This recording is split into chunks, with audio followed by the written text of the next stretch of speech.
Bon, bonjour. Je vais vous donner quelques indications pour préparer le prochain cours. On va faire ça chaque semaine. Le chapitre dans lequel vous êtes tombé sans le vouloir, mais depuis 2 semaines grâce aux ateliers Madame Courtine, s'intitule « L'identité numérique personnelle ».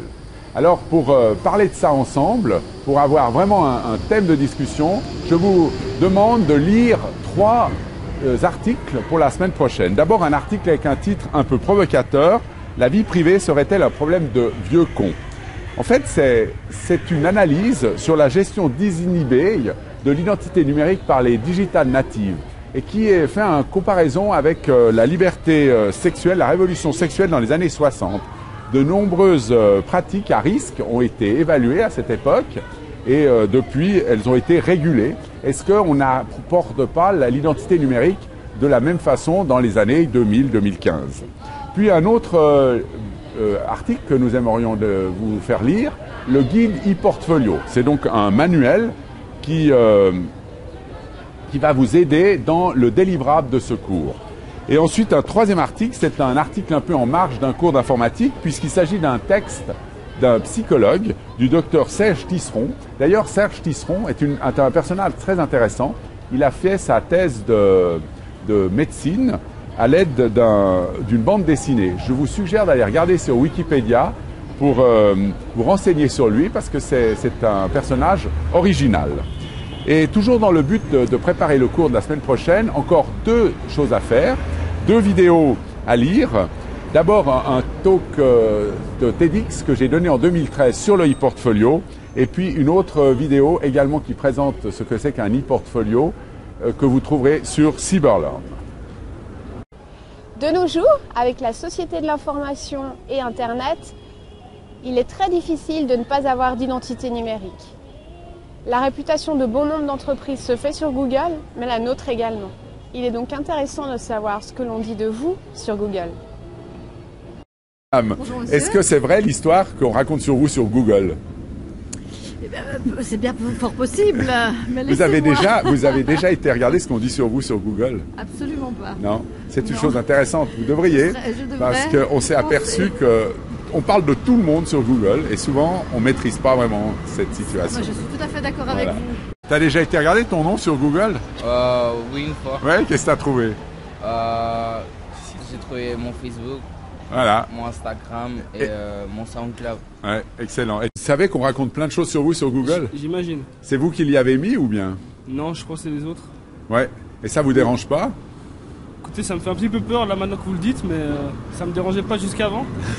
Vous avez appris quelque chose il y a 30 secondes là. Alors. Ouais, j'ai appris un truc. Et puis, vous avez déjà été vous googliser, vous savez ce que ça veut dire, se googliser ? Ouais. Je me suis déjà connecté sur Google et puis donc j'ai pu voir qu'en mettant mon nom et prénom, j'apparaissais sur Facebook. Et tout ce qui était dessus, ça vous allait ?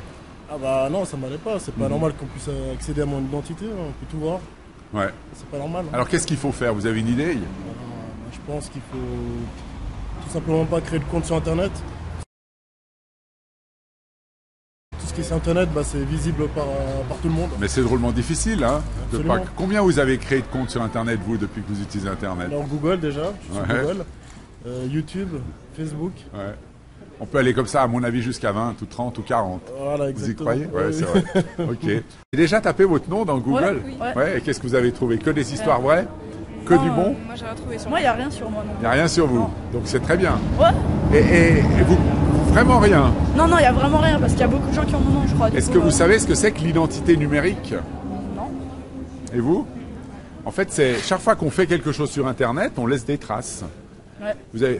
Vous avez ouvert combien de comptes sur Internet, par exemple ? Plein de trucs, il y a Facebook, Instagram. Et donc, quand vous tapez votre nom sur Google, ces traces que vous avez laissées sur Facebook et Instagram, ça sort pas. Ah, il n'y a rien. Vous êtes presque des On exceptions. avait regardé ensemble. Ouais. Il n'y a rien du tout. Non ? Aucune photo de vous. Bah moi j'ai essayé de les bloquer mais D'accord. Et donc la gestion de votre identité numérique, c'est quelque chose qui vous fait réfléchir tous les jours ou bien qui vous laisse tranquille ? Ça me laisse tranquille ce soir, je vais y réfléchir à cause de vous. Mais... à cause de moi. Donc ça vous concerne l'identité numérique ? Oui, je crois non. Bah oui, forcément. Vous avez une idée comment on peut la maîtriser, comment on peut la gérer ? Non. Alors, une des méthodes, c'est d'écrire soi-même des choses sur Internet. Et donc, à ce moment-là, si vous avez écrit vous-même des choses, c'est ce qui paraît en premier quand vous mettez votre nom. Ok, genre sur Wikipédia. Alors, Wikipédia, genre, ça c'est déjà sur... eux-mêmes sur... Ouais. Mais aussi, vous pouvez écrire un blog ou faire des commentaires ou écrire un article. Okay. D'accord? Très bien. C'est quoi ta marque préférée? Ma marque préférée, je dirais Vans. Vans? Oui. C'est quoi comme marque? C'est une espèce de marque de chaussures. Ouais. Marque de chaussures. Puis qu'est-ce que t'aimes? Qu'est-ce qui fait que c'est ta marque préférée? C'est juste comment on peut dire ça? La forme en fait. Visuellement c'est très plaisant. D'accord. Et puis si on disait que toi tu pourrais être une marque, c'est quoi ton prénom? Samuel. Samuel. Ouais. Et comment est-ce que tu utiliserais Samuel comme prénom de marque ou est-ce que tu changerais? Oh, je dirais Samuels. Samuels. Ouais. Tu as travaillé. Et puis qu'est-ce que tu mettrais derrière cette marque? Comment tu ferais pour que ça soit très connu? Peut-être la chose préférée des jeunes de nos jours.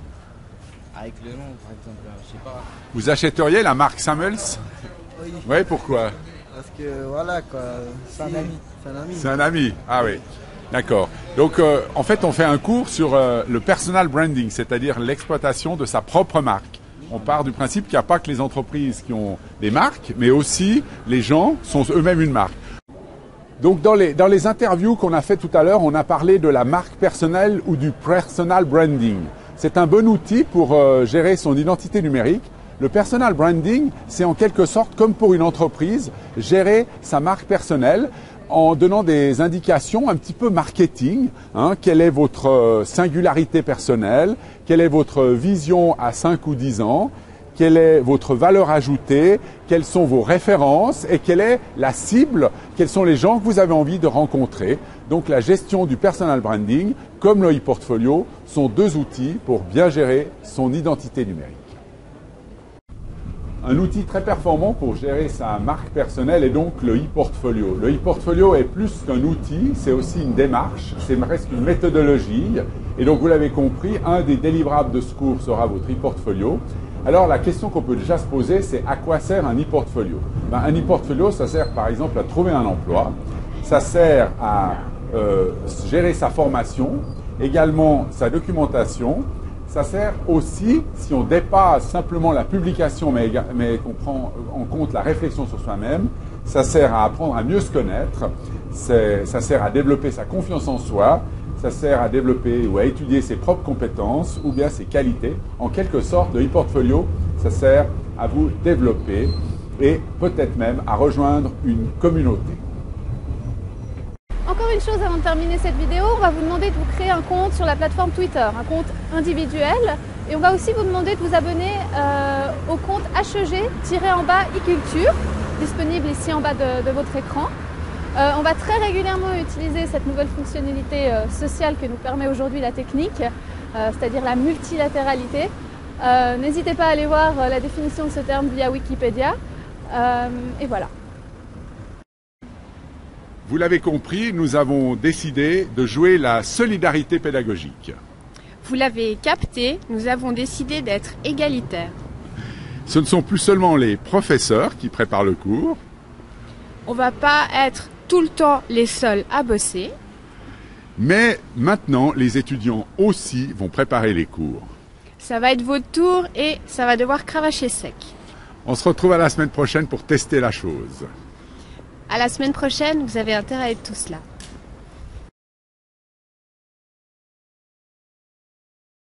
Une affaire de vieux con. En fait, arrête, ça va pas. Google, par exemple. Non, ça va pas. Il faudra couper au montage. N'hésitez pas à aller voir sur Wikipédia la définition de ce mot. Et on se verra de toute manière la prochaine fois. Faut enlever ça. Un ami qui veut absolument se faire interviewer, bonjour. Bonjour. Non mais les questions que vous m'avez posées à l'autre quoi. Vous avez déjà été regardé si on parlait de vous sur Google? Non. Non. Jamais. Eh ben voilà. Mais si on parle de moi sur Google. Ah oui, qu'est-ce qu'on y dit? Je sais pas. Parce qu'en fait ça fait longtemps que je suis un artiste. Je suis un grand MC. Ouais. Je C'est quoi MC? MC, ça veut dire quoi? Master of Celebration. Ah. C'est-à-dire que moi, dès qu'il y a une fête, j'arrive, je prends le micro et je fous Et vous mettez l'ambiance. Je mets l'ambiance au plus haut, quoi. C'est bien. Mes mots, Ouais. toujours son peace and love. Ouais. Moi, simplement, je retranscris ce que je vois par mes mots. D'accord, d'accord. Donc voilà. Ok, merci beaucoup. De rien.